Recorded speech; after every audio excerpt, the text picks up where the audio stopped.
R. Many. 2. At the dot of her life.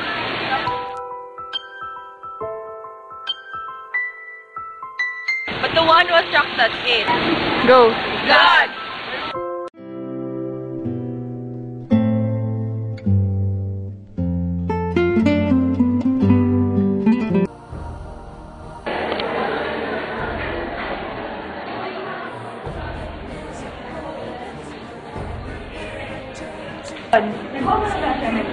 Ako, hindi pa nga eh. Wait, dali. Turo mo ako nito. Ganito. Tulungan na lang kita gawin.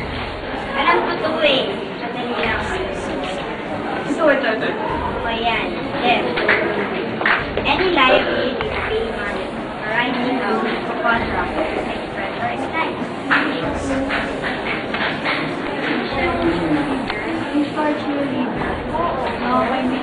Uy, Gigi.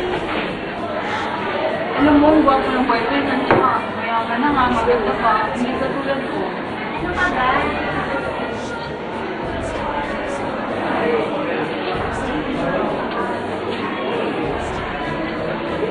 Hindi ka na naman niya.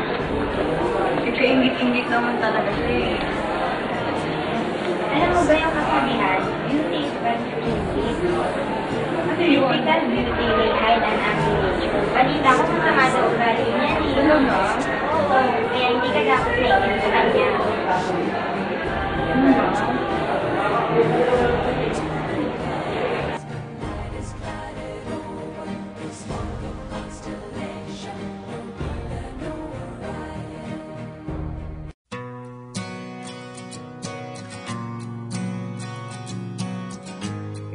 Di ba nga, sabi sa Bible, yung Proverbs chapter 31 verse 30, charm is deceptive and beauty is fleeting, but the woman who fears the Lord is to be praised.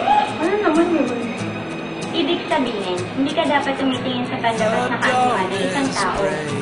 Dapat, ang tingnan natin yung kaloob.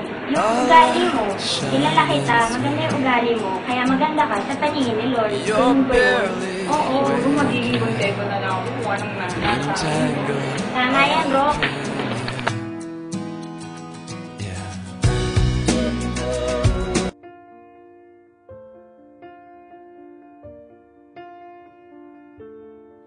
Step one, you say we need to Kaya nakalimutan. Nakalimutan ko yung pinapagawa ni Becca.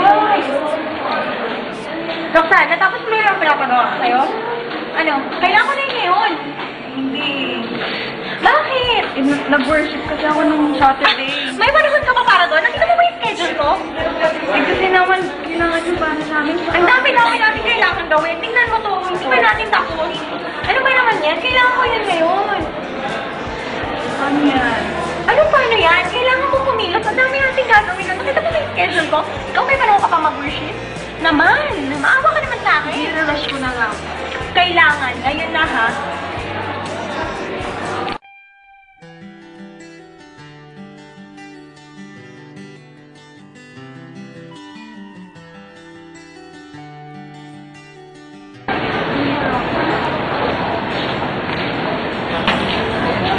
Tawag mo na yan, ha? Hindi nga, kasi may mga inaayos ako eh. Alam mo, mamaya mo na yan. 5 minutes lang naman ko eh. Bakit din sa tama na yan. Nakita ko kasi yung ginawa mo kanina kay Roxanne eh. Ano nga yun? Kasi mali naman talaga yung ginawa mo. Lahat naman tayo, busy, di ba? Pero hindi mo dapat siya ginanon kasi she only finds time naman para kay God eh. Saturday naman yun kasi Saturday talaga yung worship niya.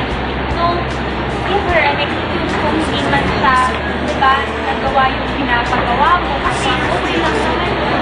Kasi hindi naman siya naglakwa hindi naman siya nag-bar, di ba? Nag-worship naman siya. Ikaw ba, kahit sobrang daming ginagawa, nakakaharap ka ba ng oras para kay Lord? Nga, eh, kasi naman-pressure lang naman ako eh. Ang dami-dami dapat gawin. Gawa dito, gawa doon, project dito. Hindi ko na alam yung gagawin ko. Okay lang, may intindihan ko naman. Pero dahil hindi na siya ginanong, di ba? Sige, buwak sa bukas. Sorry ako. Tama ba? Sige, bye-bye. Bye-bye.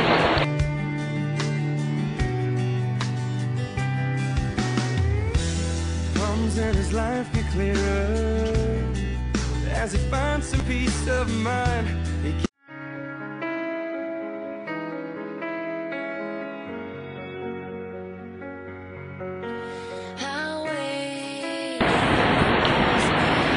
Ano nag-lunch ka na?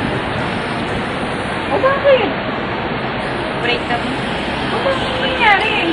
Kaya naganap na siya ng kasexy kasi taba-taba ko daw. Kasi naman talaga namang taba-taba ko na.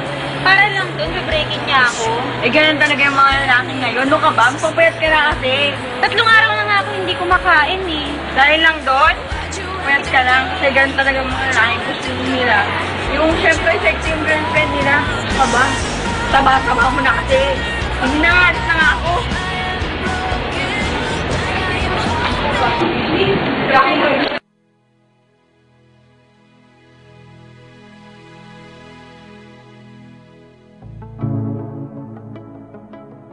Hello? Yeah. Coming there. In a while? What time is it? Hi. I have to... Can I go later? I have some stuff. Yeah, sure. Okay. Bye-bye. Kasama sila ni dati. Kasama sila ni dati. Wala ito. Nalaman. Kasi, yan din ako. Yan nilang ang mukha ko. Pwede ka naman ang burger ko.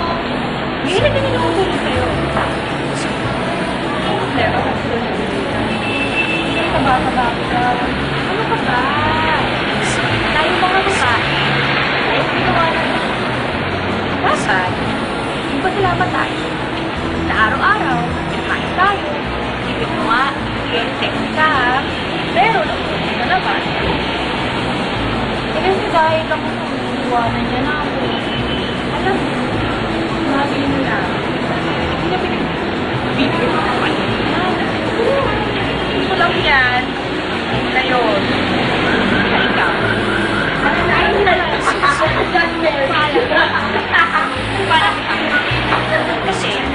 God, may ka lang pala. May ka lang. 105.05. May ka lang. 105.45 na. Makahanap mo ang katotohanan na hindi importante kung ano yung pinag-ibig. Importante yung pinagpapalit. Oo naman. Matapak yung pangkol para ano naman nangyari. Ano naman nagtatanong mo? Sige, punta na ako. Salamat. Thank you.